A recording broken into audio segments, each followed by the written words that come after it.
तलसम नगर के एक दूर दराज के इलाके में एक खूबसूरत शहजादी रहती थी जिसका नाम फूल शहजादी था। इसका असल नाम नूरीन था, लेकिन उसकी खूबसूरती और नेक दिली की वजह से लोग उसे फूल शहजादी के नाम से पुकारते थे। नूरीन की खूबसूरती की खबरें दूर दूर तक फैल चुकी थीं और सब लोग उसकी तारीफ करते थे। तलसम नगर के करीब एक जादूगर जालिम जार रहता था। जालिम जार अपनी जादुई ताकतों की वजह से मशहूर था और उसने अपनी ताकत बढ़ाने के लिए बहुत सी जादुई चीजें जमा कर रखी थीं। जब उसे फूल शहजादी की खूबसूरती और नेकी की खबरें मिली तो उसने सोचा कि अगर वो शहजादी को कैद कर लेगा तो उसकी ताकतें और बढ़ जाएंगी। एक दिन जालिम जार ने अपने जादुई किले से निकलकर फूल शहजादी को अगवा कर लिया और उसे अपने किले में कैद कर दिया। शहजादी की कैद की खबर तलसम नगर में जंगल की आग की तरह फैल गई और लोग बहुत परेशान हो गए। बादशाह ने अपने सिपाहियों को भेजा, लेकिन कोई भी जादूगर के किले तक पहुंचने में कामयाब न हो सका। अमरो अय्यार को जब इस बात का पता चला तो उसने फैसला किया कि वो फूल शहजादी को आजाद कराएगा। उसने अपनी जंबील को तैयार किया और जादूगर के किले की जानिब रवाना हो गया।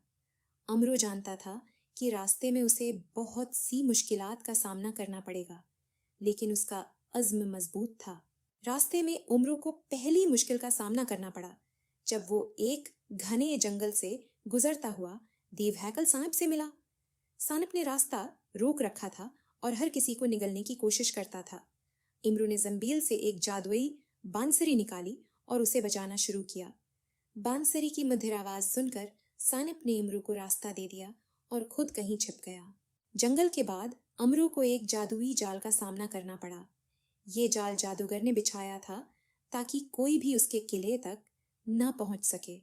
जाल में फंसने से बचने के लिए अमरू ने जंबील से एक जादुई तलवार निकाली और इस जाल को काट कर रास्ता बनाया। अब अमरू को एक चालाक दरख्त का सामना करना पड़ा।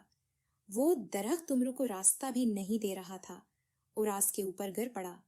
उमरू जल्दी से पीछे हो गया और उसने अपनी जंबील से एक जादुई छड़ी निकाली और जादू किया, जिससे दरख्त ने अमरू को रास्ता दे दिया। जब इमरू जादूगर के किले तक पहुंचा तो उसने देखा कि किला बहुत मजबूत और महफूज था। किले के दरवाजे पर दो बड़े देव पहरा दे रहे थे। उमरू ने अपने जादू से एक परिंदे की शक्ल अख्तियार की और उड़ते हुए महल में दाखिल हो गया। किले के अंदर अमरू ने देखा कि जादूगर एक अजीम तख्त पर बैठा हुआ है और उसके इर्द गिर्द कई जादुई मखलूकात हैं। जादूगर ने अमरू को देखते ही अपने जादुई मंत्र पढ़ने शुरू किए। जादूगर के मंत्र पढ़ते ही उमरू का जिस्म पीला होना शुरू हो गया। अमरू के एक मंत्र पढ़ते ही एक बहुत बड़ा धमाका हुआ और देव उसमें जलकर भस्म हो गया। अचानक से धुआं छुट्टा और उमरू इस धुएं से बाहर हो गया।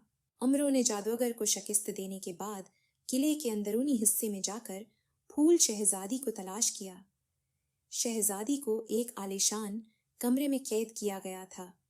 अमरू रस्सी को काट कर शहजादी को आजाद कराया। शहजादी ने अमरू का शुक्रिया अदा किया और दोनों ने किले से बाहर निकलकर अपने घर की तरफ सफर शुरू किया। रास्ते में इमरू और फूल शहजादी को मजीद मुश्किलात का सामना करना पड़ा। फिर उनका सामना एक जादुई दरिया से हुआ जिसमें पुल नहीं था।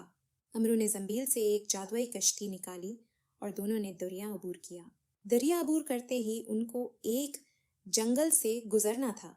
उमरू ने अपने खास दो घोड़े मंगवाए। शहजादी और उमरू अय्यार घोड़े पर बैठ गए और अपने सफर पर गामजन हुए। शहर पहुंचने पर लोगों ने उनका गर्म जोशी से इस्तकबाल किया और उमरू की बहादुरी की तारीफ की। एक बहुत बड़ी दावत का एहतमाम किया गया जिसमें बड़े और बच्चे सभी शामिल हुए। उमरू अय्यार शहजादी को लेकर महल में पहुंचा। बादशाह और मलका अपनी शहजादी को देखकर बहुत खुश हुए और उन्होंने उमरू अय्यार का शुक्रिया अदा किया। उमरू शहजादी को दीव से आजाद करवा के बहुत खुश था और वो खुशी खुशी अपने घर रवाना हो गया।